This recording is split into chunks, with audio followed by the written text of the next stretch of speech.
to hear from our panelists, their success over struggle stories. Anybody? Anybody? People in the first row? Whoop, whoop!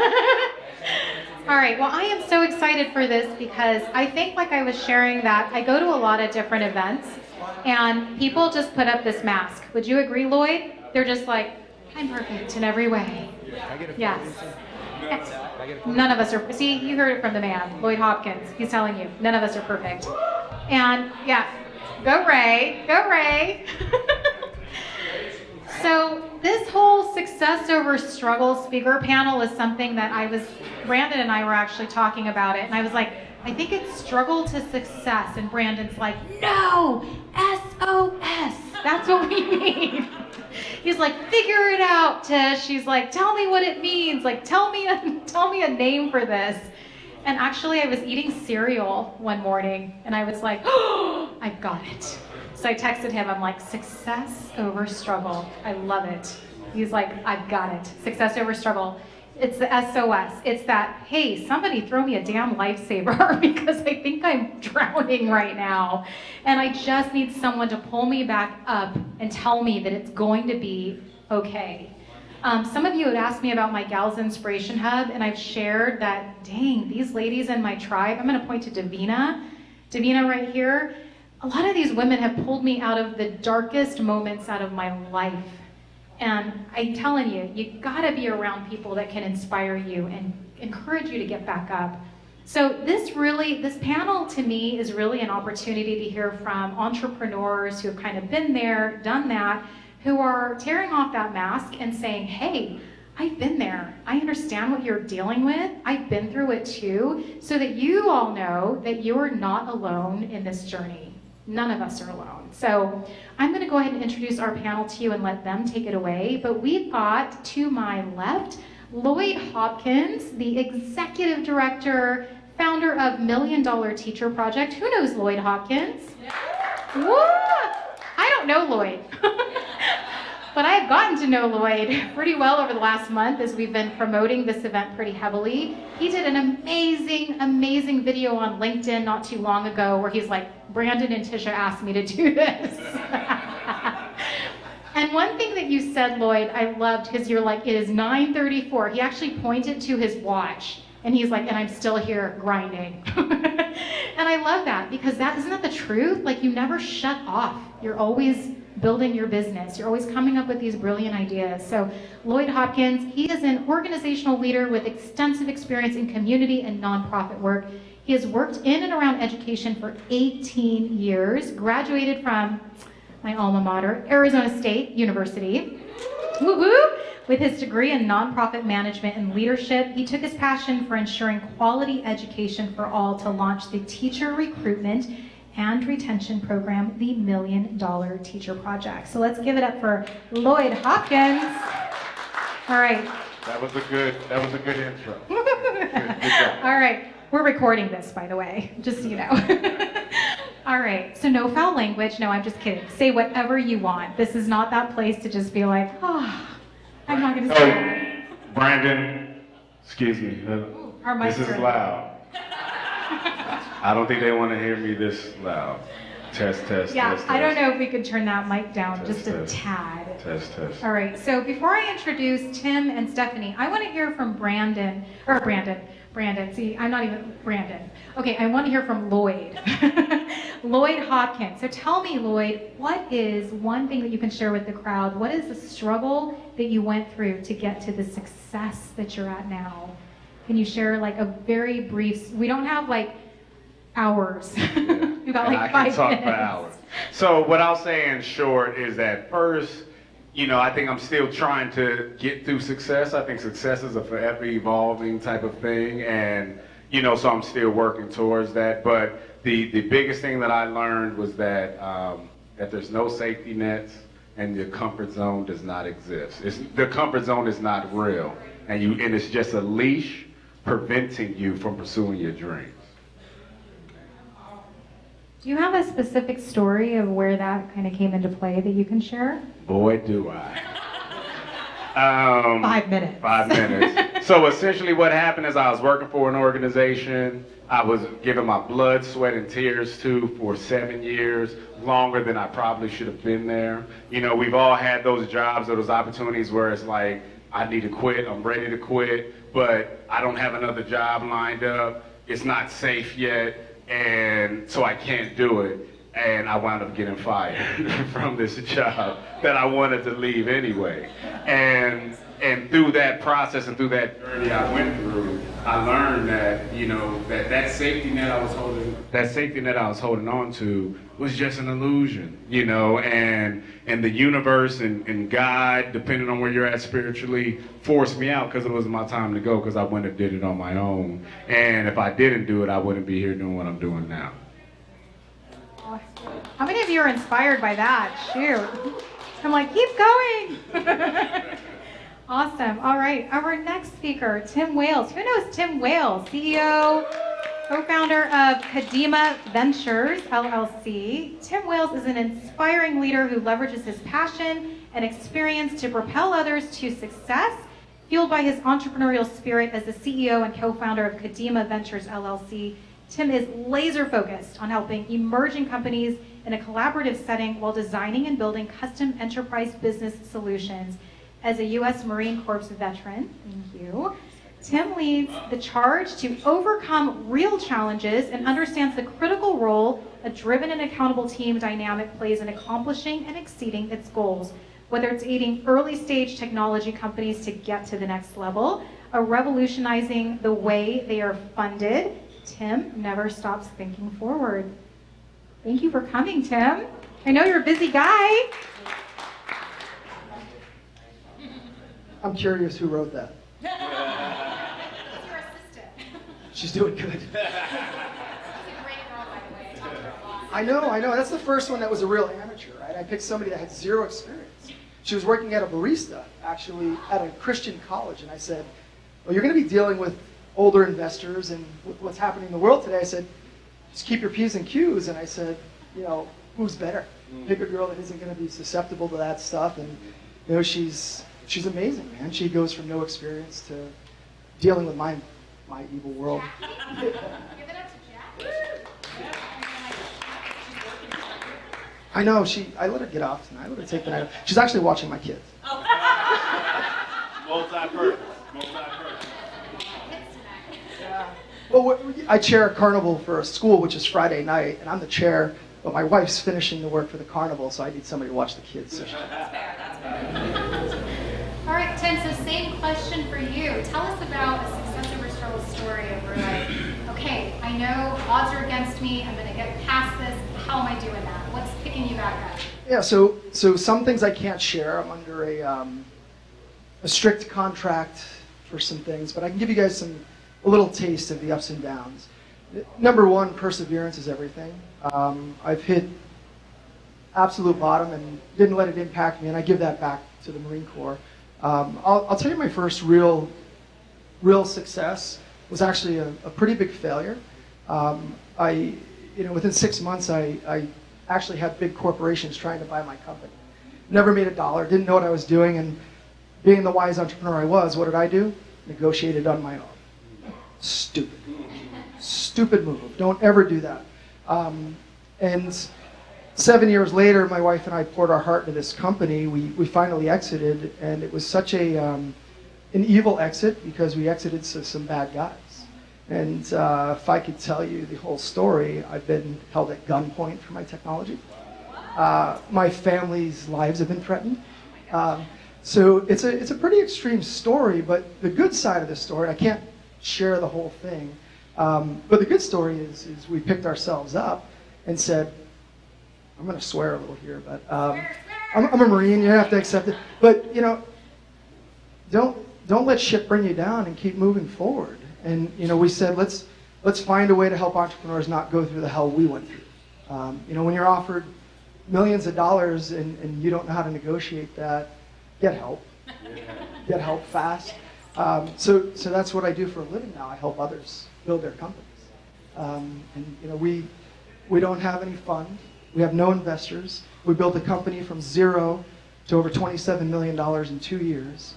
and we give 5 to 25% of our money back to education programs and to entrepreneurs. Yeah, we do. This is strategic. So I mean, just everything I do, I try to have a purpose and have a reason, and when you have that success, I'm still struggling with the fact that I've had success. I really hate ego. I was gonna do a name tag and just put ego on it, and I was like, I don't want people to think I have a friggin' ego, especially if you say I'm a Marine. I don't want to deal with that. But I mean, when I say ups and downs, I've been through ups and downs that nobody should ever go through. If you do a little research too, you'll see. Hopefully soon we'll, for all you entrepreneurs out there, we'll actually make a difference in the Arizona Corporation Commission on one of the most landmark lawsuits in Arizona history. So good luck.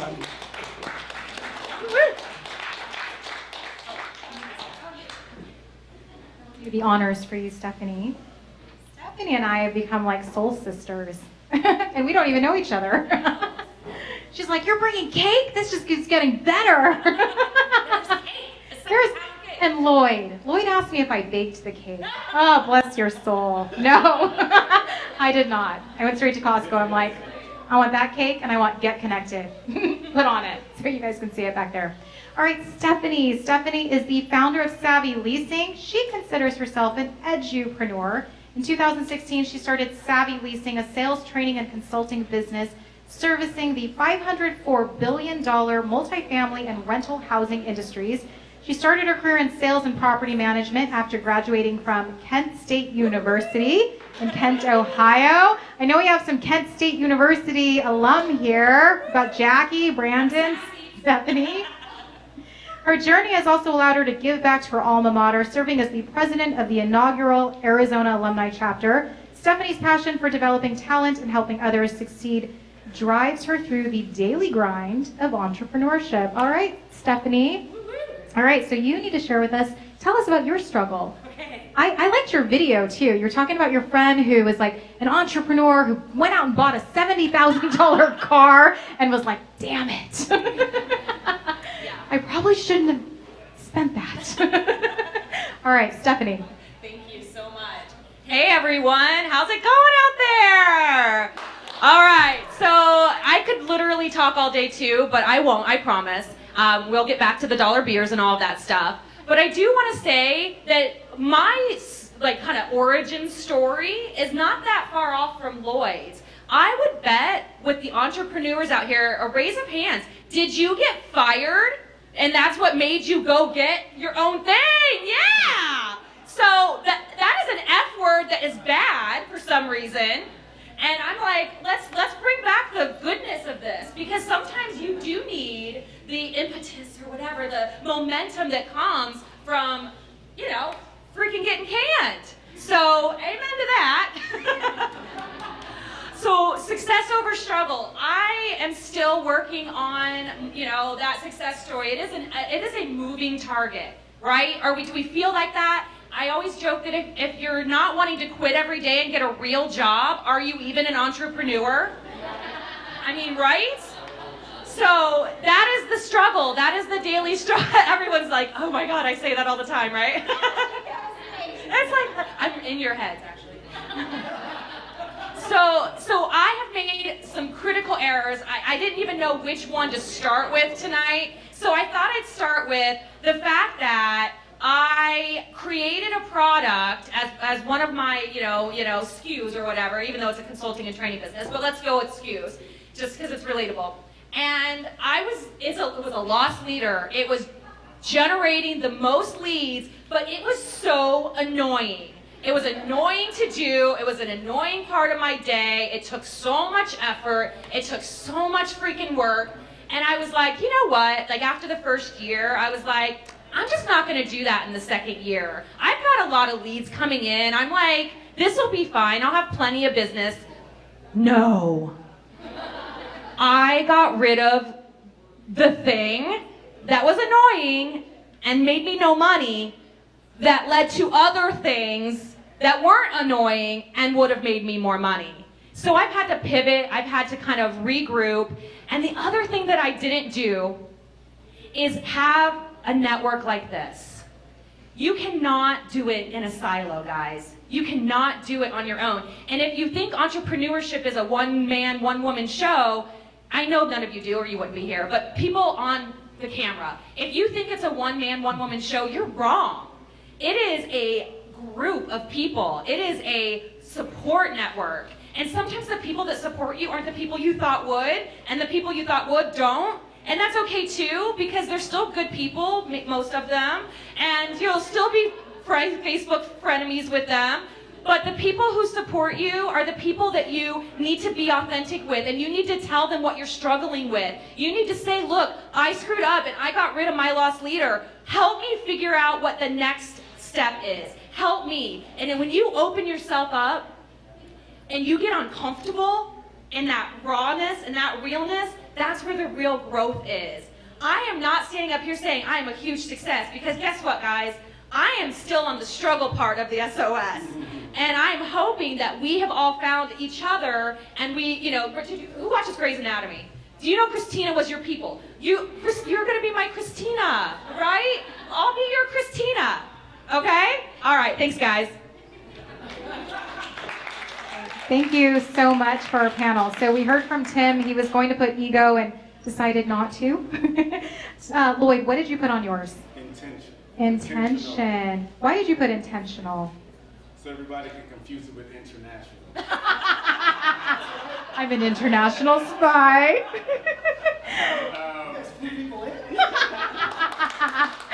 Yeah. Because I really do try to live intentional, and that's all about speaking with intention, showing up in a room with a purpose, and trusting the universe to attract, the things that you need to keep you on your journey.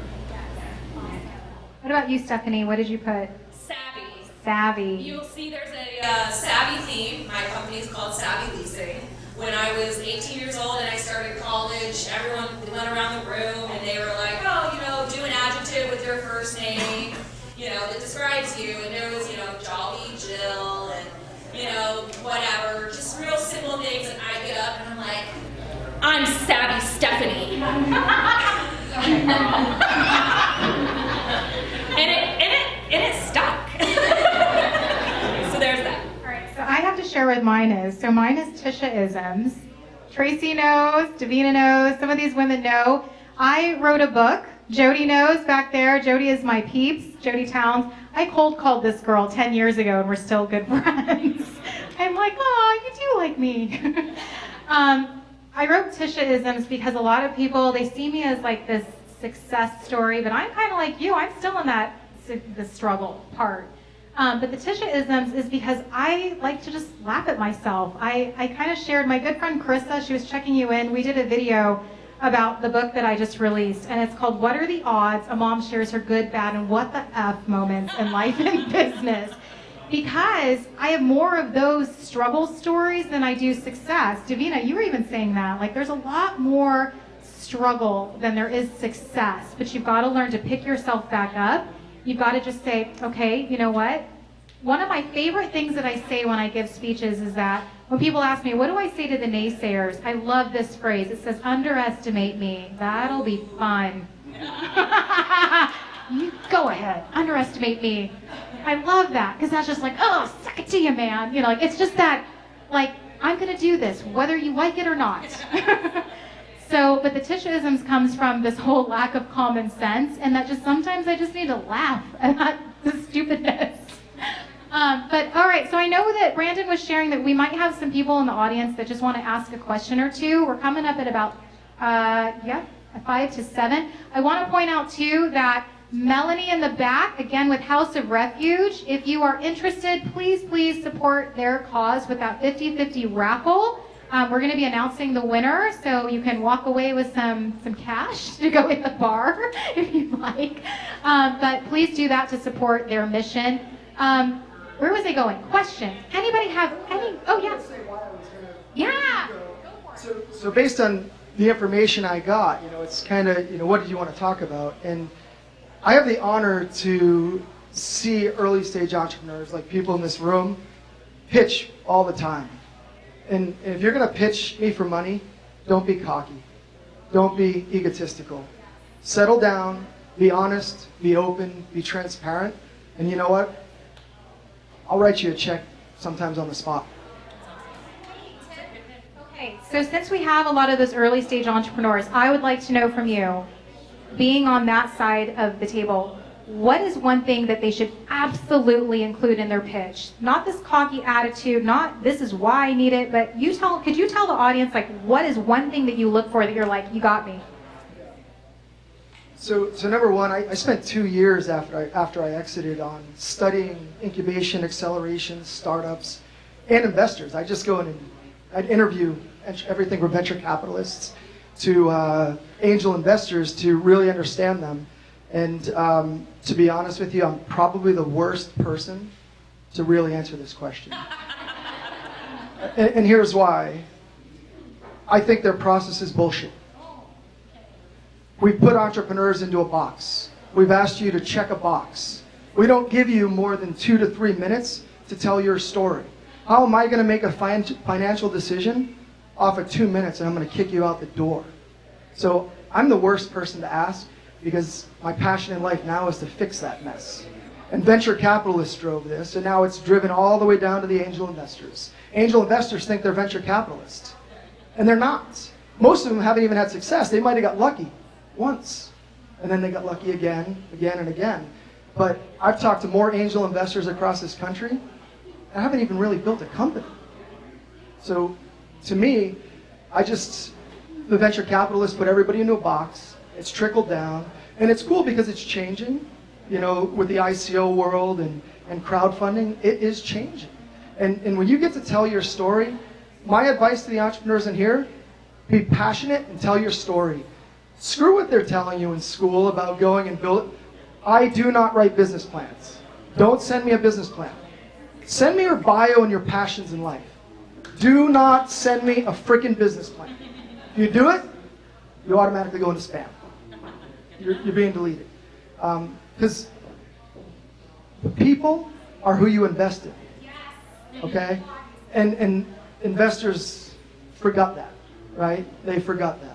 And you know, I was pitching to venture capitalists after having my business for 2 months. I didn't even know what the hell a venture capitalist was. And I didn't know how to ask for money. But I told them my story and they didn't know how to say no. But then they said, well, what do you want? I don't know. I really didn't. Tell me. Yeah. Honestly, tell me, because all we're going to do is argue about valuation, right? But also, you know, if you ever get to that point of really discussing valuation, if you tell your story properly, you won. You won. So take it and run. Don't fight them, and accept it sometime. And I always advise, keep as much control as you can. Thank you so much. I think we could do like one question. Anyone have a question, a burning question for these speakers? Anybody? Oh, yes. Okay, adventurous, Mr. Adventurous, Mr. Fearless. What's your question? So everyone hits like close to a breaking point, or you know, at some point in their when they start being an entrepreneur. And I'm just curious, from that standpoint, when you ever came close to a breaking point, you know, using your inner key or whatever you have, it's your inner, you know, your soul and your passion. What was it that kept you from saying I quit and just saying, no, I'm raising the flag? I'd like to hear from first. All of them? All right, Lloyd? Say it at the same time. Yeah, so the advice and the recommendation I always give to people that come to me that say they want to start a nonprofit or they're trying to start a business or whatever the case may be is don't start it unless you're passionate about it. Because the true test that you're doing what you're supposed to be doing is that moment you're describing. Because it's not going to be easy, it's not going to be fast, you know. And if you're jumping into entrepreneurship because you're expecting to make fast money, you're going to learn a hard lesson. You know, there are no shortcuts to success. It just doesn't happen easy. And so the true test of the moment is when you run into that wall. Do you go around it? Do you go over it? or does it make you want to stop? If it makes you want to stop, that means you're not passionate about it, and you need to go pick something else. Go do something else. Because the testament for me, and what I was always, and what was the revelation, is that when I ran into challenges or obstacles, it excited me because I embraced the challenge. One issue that I had early on is what Tim mentioned, was going through the pitching circuit, right? And pitching has become a game, like a game show. And they put all these organizations or nonprofits or startups on stage, and you're here pitching. You got to turn into your 30-second elevator pitch. And so I had to really refine my pitch. Because when I first got up there, $1 Million Teacher Project has big, audacious goals, right? But when you sit up in front of a room full of people that don't know you, that can be overwhelming and intimidating. And so when I didn't have much success pitching, but instead of quitting, I embraced it. I was like, oh, okay, so I got to get better at articulating this mission. And so I opened myself up for scrutiny. I put myself in environments to get people's opinion. Like, okay, what do you think about this? I didn't hold it to myself, which often we try to do because we think that somebody's going to steal our idea. And I believe nobody can steal your idea because nobody can replicate you. You're the difference. There's Coca-Cola and there's Pepsi. There can be competition in the market, but you can't replicate you. You're the difference to whatever your solution is or whatever your problem is. So when I ran into that issue and I ran into that challenge, I embraced it, and it actually excited me. And I think that's the first sign that you're doing what you're supposed to do. When you're running into those challenges, those obstacles, the money's not coming fast, people aren't understanding your idea, you can't get the buy-in, you haven't sold any product, do you sit down and reanalyze? Do you sit down and say, okay, how do I figure this out? Do you look at it like a math problem? Because if you quit at your first sign of adversity, that's not what you're supposed to be doing. So pick something that you're passionate about. So this is an interesting one because, and I'm gonna try and keep the emotions out of it. But when you asked that question, a very vivid memory came to me. I mentioned earlier I was held at gunpoint, lost everything. We were moving homes because they threatened my children's lives, all for what my wife and I built over 7 years. I remember we emptied our house, and now we're moving to a new house because we got to kind of go into hiding a little bit. And I remember I did all the work. I got the whole house done. I thought my wife was gone. And I'm in the old house doing final inspection, 3 a.m. And I was sitting there with a pistol. I had nothing. My kids. That's what drove me. Okay? My wife walked in and this close. Okay? That close. So I'm known for passion right now, and I don't stop. And I'll try and help everybody I can. And I just think perseverance is everything. Do not give up. If you're a true entrepreneur, you'll fight through it. And this is a guy who is a Marine who doesn't believe in suicide. This close. This close. And you know what? It's because I didn't know how I was going to take care of my family. And I felt like I failed. But yet, the system failed me. I didn't fail. The system failed me. People use the legal system to illegally take something that I built and didn't pay me. So I just tell everybody to stick with perseverance. And I've never shared that story in the open. And it's such a blessing, too, because my wife freaked out and I ran, and she called the police, and the police said, when they finally found me, they were petrified because here's the Special Forces Marine, and they're petrified because they don't know what's in my head. And those officers were so kind. Their protocol is they have to hospitalize you. If they hospitalized me, it would have destroyed my life. And you know what they said? We called people, and your wife said, that's not you. And let me go. So stick with it. Life's better, man. Life's much better.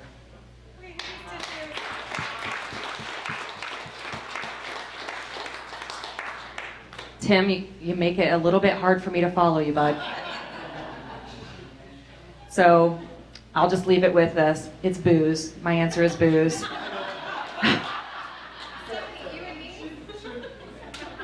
And the other thing that I'll just share, that beautiful, beautiful remarks, and thank you for sharing that with us, is that also entrepreneurship isn't for everybody. That's also an answer. You know, that this life isn't for the squeamish. And it's a lot of stepping out on faith. It's a lot of believing in something that other people don't see and believing that it's possible, you know. And so sometimes it's also taking that hard look at yourself and trying to understand, am I truly cut out for entrepreneurship? You know, sometimes there's no loss in, you know, in not being an entrepreneur and working for somebody and working your way up. You know, there's no one way, you know, so it's also that realization. And you're just getting back to that, if you really are an entrepreneur and you're becoming successful, the amount of people that rely on you is way bigger than just being somebody that's a manager or something in a company. Those people's lives rely on you. And that, your strength, right? I don't show emotion to my team. I just don't. I'm the rock. Even when we were down, I take my emotions, I kept them private. And you know what happened that night is they all bundled up, right? And you'll know when you really hit it as an entrepreneur, because for me, sometimes it's frustrating going out because I can't help but give vision and drive things, and I can't shut up because I want to help. And I'll just jump in, and that passion that you have makes people want to follow you. And then it makes them think they could be an entrepreneur. I'll tell you right now, entrepreneurism isn't cut out for anybody, for everybody, okay? It is the most difficult job. And now that I have a bigger company than I've ever had, being a CEO sucks. Absolutely sucks. So, but I'm humble enough as an entrepreneur that I just want to create where I don't want to be the CEO. I want my creative freedom.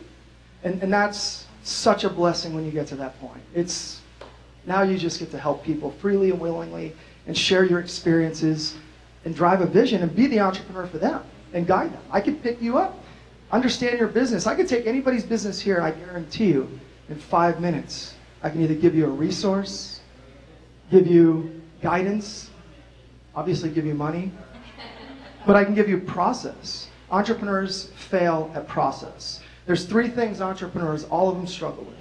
Almost every one of you, I'm going to call you all out because I had to learn this, and if I wasn't in the Marine Corps, I wouldn't have gained this skill. Almost all of you lack leadership. And if you don't find training, you do leadership training, okay? Leadership is the #1 issue. We studied and helped over 100 companies. Every single one of them failed our leadership tests. But then what was crazy is went to big companies, and these big companies are failing the leadership test because they're complacent. The second thing was, figure out what the hell you're selling. Please figure out what you're selling and tell me how you're going to sell it. I use the power of 3s. If I can see 3 clear visions in a company when you come and meet me that you haven't told me where I can sell it, you're probably going to win with me. And then the last thing is, you think you need funding, but if you know how to lead, you know how to sell, do you need funding? Because guess what? We have no funding. We went from $0 to multi-million, and we're making corporations pay us, and we're giving that money to entrepreneurs. Without a fund, without these stupid processes, without a 5-minute pitch on a stage. Has anybody here got an investment from pitching on a stage? Stop paying them, people. Stop paying these people. You're making others wealthy, especially the investors. Stop paying. So I just like to throw those points in. Thank you so much, our speaker panel. Real quick, I'm just going to announce our next speaker panel. Are you still here? Adam, you are here. Adam is one of our speakers for next month. We have May 16th. I'm going to butcher his name, but Chaya Tan? Do you guys know him? Well, Brandon calls him C. I'll call him C. So C he's the founder of the Donut Parlor and a cereal, and I'm talking like cereal, like Fruit Loops, serial entrepreneur. Wanted me to write that. He put cereal in his donuts. So he is coming, and Jennifer Caraway. Who knows Jennifer with the Joy Bus? So she will also be here next month. So May 16th is our next one here, right here at 3 Wise Men. I want to say, give it up to these 3 panelists. My goodness. Thank you. Thank you, thank you for being a part of this inaugural event. And who wants cake? Lloyd, I know you want some cake. Thank you, Tisha. Thank you. Thank you. Thanks, Brandon.